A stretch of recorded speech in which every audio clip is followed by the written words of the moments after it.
Hello friends, hope you are fine and doing well. আশা করি আপনারা সবাই খুব ভালো আছেন।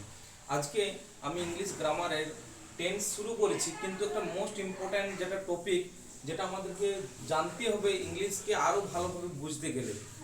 আমরা ইংলিশ যখন স্পিকিং স্টার্ট করি তখন আমরা হয়তো ব্রোকেন বলি প্রথমে, কিন্তু যদি ওটাকে একটু পলিশ করি, ওটাকে একটু ভালোভাবে সিস্টেমেটিকলি বলতে হয়, তখন আমাদের বুঝতে হবে ডু ডাজ ডিডের ব্যবহার।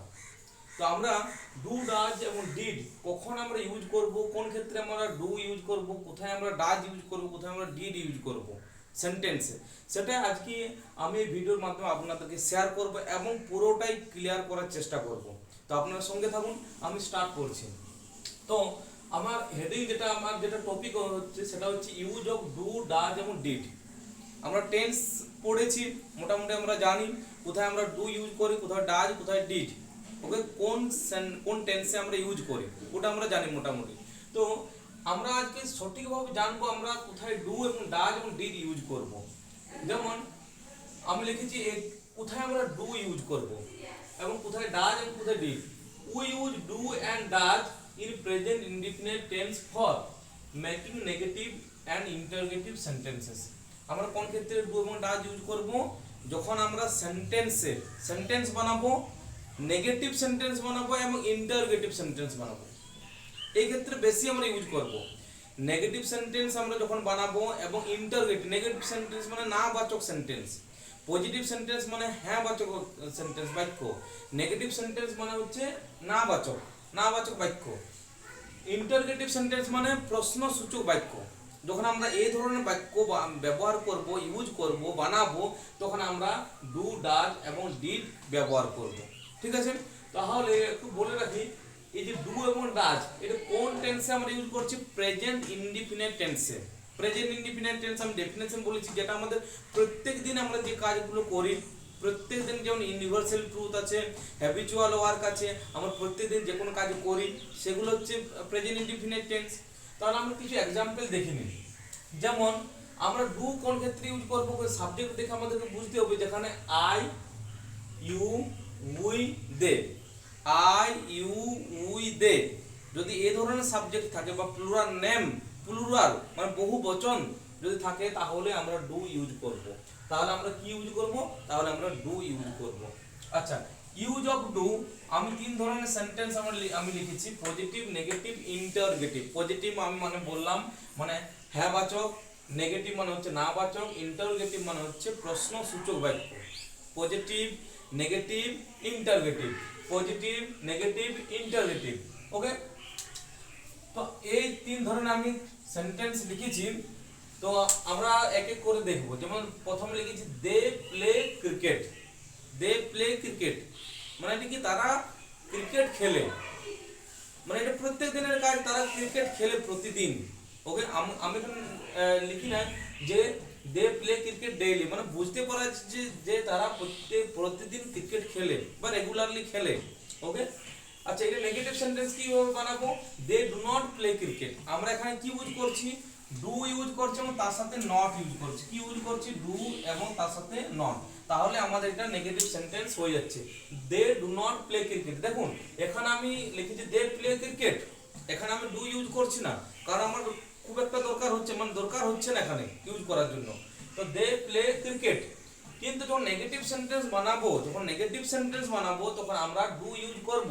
তা ডু এর সাথে আমাদের নট ইউজ করতে হবে, তবে আমরা নেগেটিভ সেন্টেন্স বা না বাচক আমরা সেন্টেন্স বলতে পারি। So they do not play cricket, তারা ফুটবল খেলে না, তারা ফুটবল খেলে না। আচ্ছা, ইন্টারোগেটিভ সেন্টেন্সের ক্ষেত্রে আমরা ডু ইউজ করব। তো ইন্টারোগেটিভ সেন্টেন্স মানে কি? প্রশ্নসূচক, যখন আমরা প্রশ্ন জিজ্ঞাসা করব। যেমন ডু দে প্লে ক্রিকেট, তারা কি ফুটবল খেলে? ডু দে প্লে ক্রিকেট, তারা কি ক্রিকেট খেলে? ডু দে প্লে ক্রিকেট, তারা কি ক্রিকেট খেলে? আচ্ছা, আই গো দেয়ার, আমি সেখানে যাই, আই গো দেয়ার, আমি এখানে ইউজ করছি না do. Yes, I do not go there, আমি সেখানে যাই না। তখন আমি ডু ইউজ করছি, ডু নট, আমি সেখানে যাই না। ডু আই গো দেয়ার, আমি কি সেখানে যাই? ডু আই গো দেয়ার, আমি কি সেখানে যাই? তখন আমি ইউজ করছি কি? ডু প্রথমে। Third sentence we go to school, আমরা প্রতিদিন স্কুল যাই বা আমরা স্কুলে যাই। Okay, we do not go to school, এখানে আমরা ডু নট ইউজ করছি, ডু তো আমাদের কম্পালসারি বসাতে হবে, যেহেতু নেগেটিভ সেন্টেন্স তখন আমরা ইউজ করছি না নট। তাহলে we do not go to school, আমরা স্কুলে যাই না, আমরা স্কুলে যাই না। Okay, do you go to school, আমরা কি স্কুলে যাই, আমরা কি স্কুলে যাই, তখন এই ধরনের আমরা সেন্টেন্স বা এই ধরনের আমরা প্রোনাউন্সিয়েশন করব।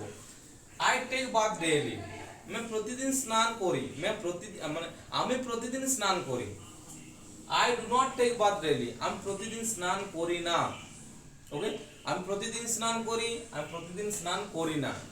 Do I take bath daily, আমি কি প্রতিদিন স্নান করি। ওকে, তো এই ধরনের যখন সেন্টেন্স থাকবে তখন আমরা ডু ইউজ করব। তাহলে ডু ইন যদি শর্ট আমরা বলি, ডু আমরা কখন ইউজ করব, যখন নেগেটিভ এন্ড ইন্টারোগেটিভ সেন্টেন্স থাকবে তখন আমরা তৈরি করতে তখন আমরা ডু ইউজ করব।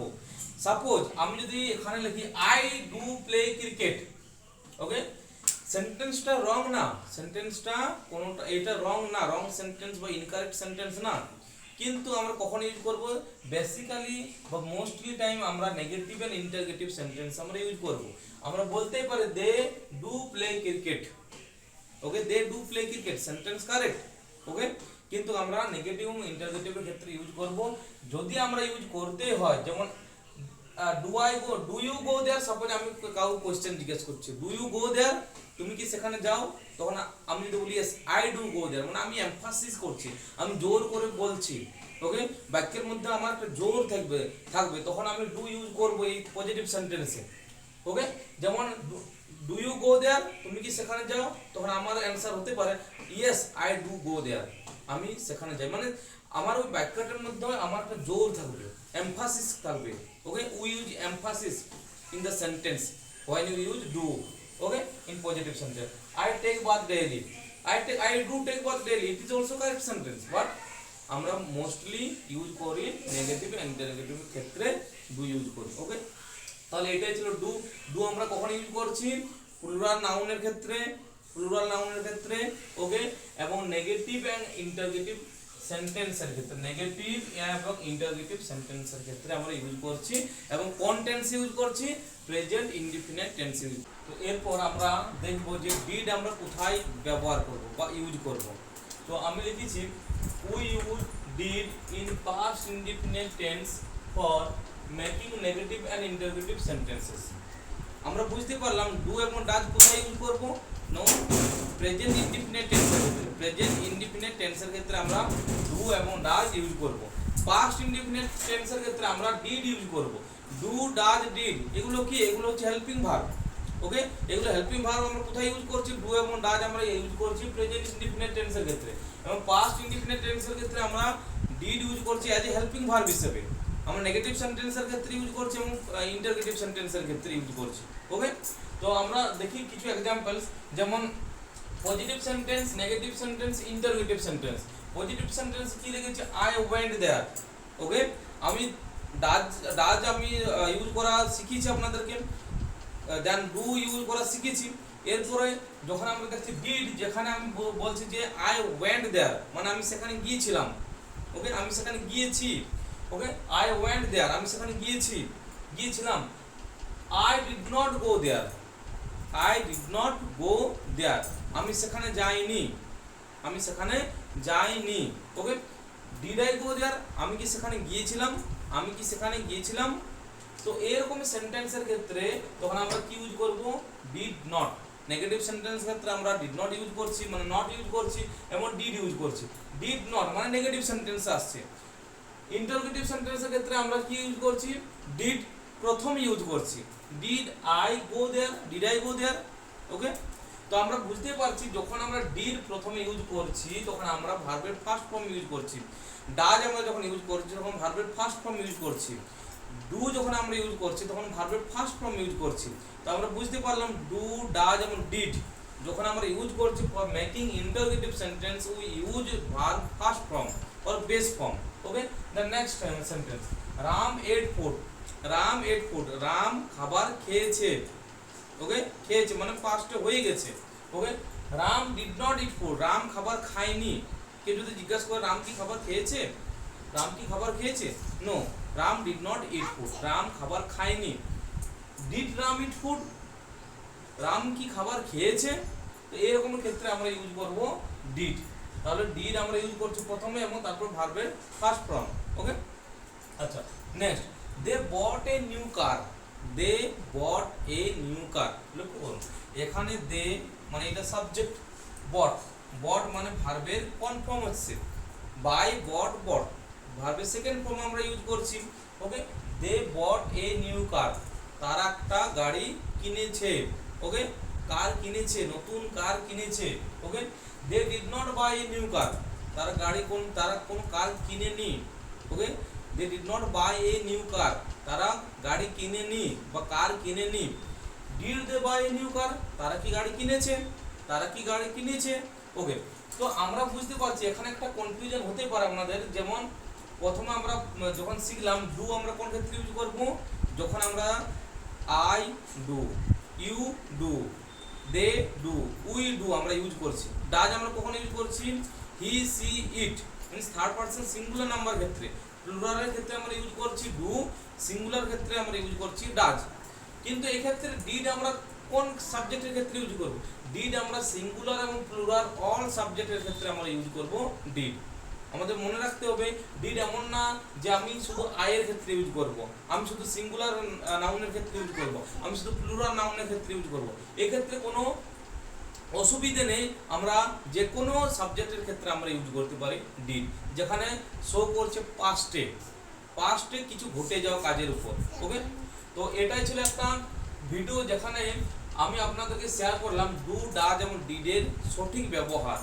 ওকে, ভিডিওটা একটু লেন্থি হয়েছে, কিন্তু সত্যি আপনারা যদি ভালো করে দেখেন, লক্ষ্য করেন এবং ভিডিওটা একবার দেখার পর আরেকবার যদি পজ নিয়ে আরেকবার দেখেন, তাহলে পুরো কনসেপ্টটাই ক্লিয়ার হয়ে যাবে ডু, ডাজ এবং ডিডের সঠিক ব্যবহার।